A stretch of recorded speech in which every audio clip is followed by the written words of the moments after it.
দুটো ইঞ্জিন, তারপরে কি আগুনের সূত্রপাত? শীতের সকালে কালো ধোঁয়ায় ঢাকে নিউ টাউনের আকাশ। বৃহস্পতিবার সকাল 6:45 নাগাদ হঠাৎই আগুন লাগে থাকদারের সিনার্জি বিল্ডিংয়ে। মুহূর্তে সেই আগুন ভয়াবহ রূপ নেয়। একের পর এক তলে ছড়িয়ে পড়ে আগুন। তড়িঘড়ি খবর দেওয়া হয় দমকলে। প্রথম দিকে দমকলে দুটি ইঞ্জিন ঘটনাস্থলে পৌঁছে আগুন নেভানোর কাজ শুরু করে। এক পাশের আগুন নিভতে না নিভতেই জ্বলে ওঠে অপর পাশ। যুদ্ধকালীন তৎপরতায় প্রায় 2 ঘন্টার বেশি সময় পর মোট 5টি ইঞ্জিনের তৎপরতায় আগুন নিয়ন্ত্রণে আসে। ঘটনায় হতাহতের কোনো খবর নেই। এই বিল্ডিংয়ে বিভৎসভাবে আগুন হয়ে চলেছে। তো এটা আমি ব্যক্তিগতভাবে আমার লাইফে আমি এরকম আগুন প্রথম দেখছি।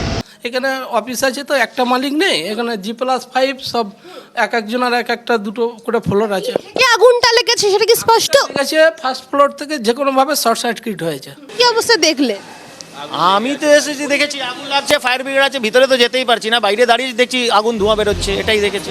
শর্ট সার্কিট থেকে আগুন বলে প্রাথমিকভাবে অনুমান। বহুতলের পাম্পিং স্টেশন সম্পূর্ণভাবে অকেজো থাকায় দ্রুত সেই আগুন ছড়িয়ে পড়ে। তবে স্থানীয় সূত্রে খবর, বহুতলে থাকা একটি বেকারি থেকেই ঘটনার সূত্রপাত। ভয়াবহ আগুনে সবকিছু পুড়ে খাক। ফরেনসিক তদন্তের পরেই আগুন লাগার কারণ স্পষ্ট হবে বলে জানিয়েছেন রাজ্য দমকল দপ্তরের ডিজি রণবীর কুমার। কিভাবে লাগলো এটা ফরেন্সিক না হওয়া অবধি বলা কঠিন আছে, বাট প্রাইমারিলি কিছু না কিছু ইম্প্যাক্ট কোথাও না কোথাও থেকে ছিল, সেই জন্য তো আগুনটা হয়েছে।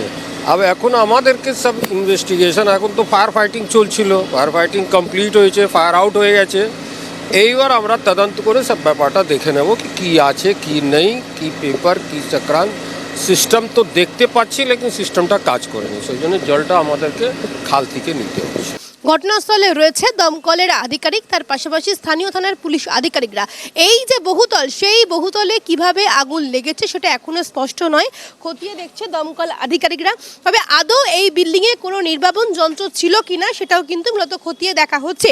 তার পাশাপাশি কি কারণে বা কিভাবে এখানে আগুন লাগলো, যেখানে বন্ধ একটা বহুতল, সেই বন্ধ বহুতলে কিভাবে আগুন লেগেছে সেটাই কিন্তু খতিয়ে দেখা হচ্ছে। ক্যামেরায় সুরজিৎ প্রামাণিকের সঙ্গে দীপাঞ্জনা সাউ ও শুভজিৎ মান্নার রিপোর্ট, ক্যালকাটা নিউজ।